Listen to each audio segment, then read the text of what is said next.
So now we're going to have a look at a water management strategy in a low-income country. So this is very different to what we've looked at in terms of the large-scale water transfer project in China. Okay, low-income countries are going to need much smaller-scale strategies, more cost-effective ones. So we're going to tie this in actually with our case study of our hot desert environment from our ecosystem unit, looking at the Thar Desert. Okay. And first off, what we're going to do is, if you remember the Thar Desert in India, so we've got a very rough, again, layout of India as an outline. And we kind of split it into two sections. Above this dashed line, we're going to look at the reasons for why there is a need for water management in the Thar Desert. What are the demands on the water? What are the problems with the access to it? Okay. And to start off with, we're going to look at the population. Okay. If you remember back to the Thar Desert, one of the major reasons for desertification in the Thar Desert is its high population density. It's actually one of the most populated deserts in the world at 83 people per kilometre squared. The population of the Thar Desert has actually risen by 600,000 people, meaning a massive increase in the demand in water, which is actually evidenced by a 12 times increase in the water demand since the mid 20th century. On top of that, what we've seen is the development of large urban areas in the city.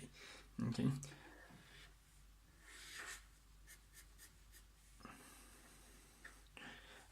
Jaisalmer, which is known as the Golden City, was predominantly a historical city located in the Thar Desert. But with that population growth, the city has become much bigger, and its traditional infrastructure and its sewage system and its water system cannot cope. There are massive amounts of water loss to leakage, contamination of water, putting an increase in stress on what is already a pretty limited supply. On top of that, the city acts as a major tourist attraction. Okay, and what we're seeing is a massive increase not only in residential use of water, but tourist use of water. If you just want to know how to spell the city,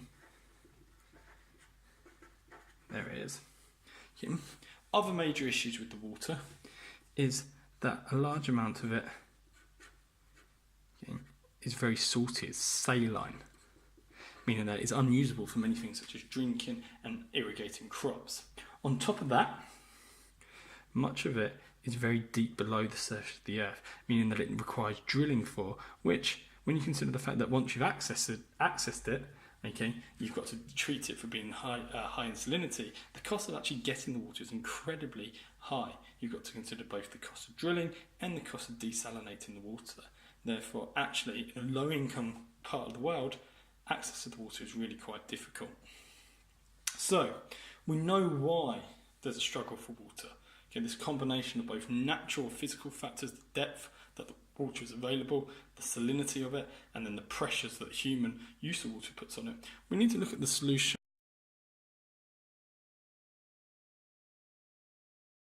As I said, the solutions are going to be small scale here. We're not looking at massive, large scale water transfer projects like we saw in China, but we are looking at quite clever solutions. Again, I want to consider the positives and negatives of these. So the first solution we're going to look at are the tankers.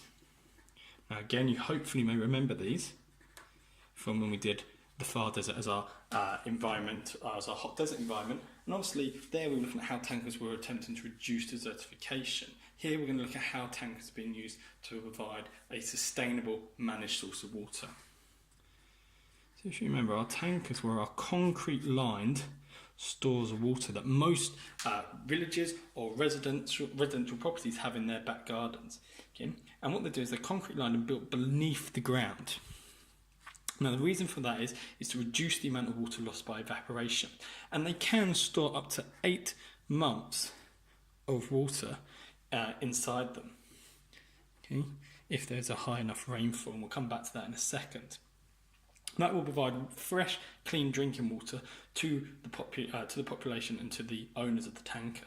Okay? It has a mesh on the top to prevent animals entering into it, so therefore it's not going to become contaminated. Okay? And the major bonus of this, as I said, it provides water for up to 5 to 6 people for 8 months.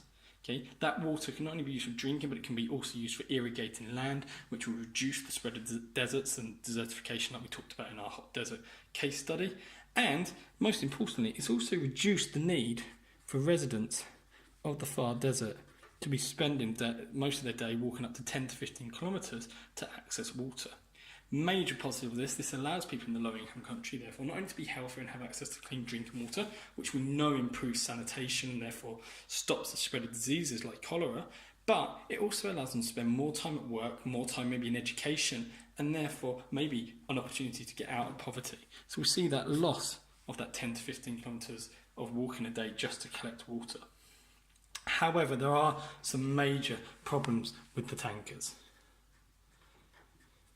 Firstly, there's the potential for them to become silted up. Obviously, you've got very loose, sandy, silt soils in the Thar Desert, and during periods of high rainfall in the desert, you can get things called flash floods. Silt can get washed into the tankers, filling them up with sediment, therefore preventing the amount of or reducing the amount of water that they can store, contaminating the water and making it undrinkable. They are also significantly sort of dependent on, obviously, rainfall. All the tanker does is basically store any rainfall and prevent it from being evaporated. And we know that rainfall in the Thar Desert is unreliable. There's less than 250 millimetres per year. Therefore, you are taking a bit of a risk. The other strategy that the Thar Desert done is actually slightly larger scale. The Indian government and Pakistani government have created something called the Indira Gandhi Canal, which transfers water through the Thar Desert. Now, the major bonus of this is that it has allowed for irrigation of the Thar Desert, and that's allowed a movement from subsistence farming to commercial farming. Traditionally in the Thar Desert, most farming was pastoral, so basically having cattle. Okay? What we've now seen is a movement towards actually growing crops due to the ability to irrigate the land. That irrigation also has benefits in terms of our desertification that we talked about in our other case study, where it actually reduces the chance of desertification because it encourages better soil moisture, and therefore the soils are more bound together, less likely to be eroded by the wind. On the other hand, the canal has caused some significant problems. Poor management of the irrigation has led to an increase in waterlogging. This has meant that water is sat on top of the soil, is evaporated, leaving the salt and minerals behind on the surface, which actually leads to an increase in desertification because this prevents the growth of the vegetation in the desert. So actually, though we've seen it can reduce desertification, it can also increase it. Another way that we can see an increase in desertification due to the canal is due to an increase in overcultivation. The movement away from subsistence to commercial farming and that readily available access to water has meant that parts of the Thar Desert have been massively overfarmed. Okay? They've planted a huge amount of crops. Those crops are then taking all the nutrients out from the soil. Those crops are then harvested before they die. Therefore, there's nothing to decompose and to return nutrients to the soil. Also, that link with an increase in overcultivation has meant a reduction in biodiversity.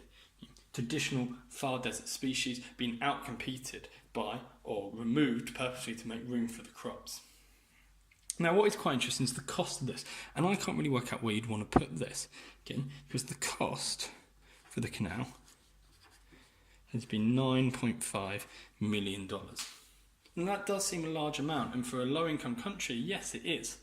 But when you compare that to the large-scale water transfer project in China, which cost $79 billion and is not yet complete at that cost, $9.5 million doesn't seem that much and is maybe affordable for a low-income country. So it could be considered a positive and could be considered a negative.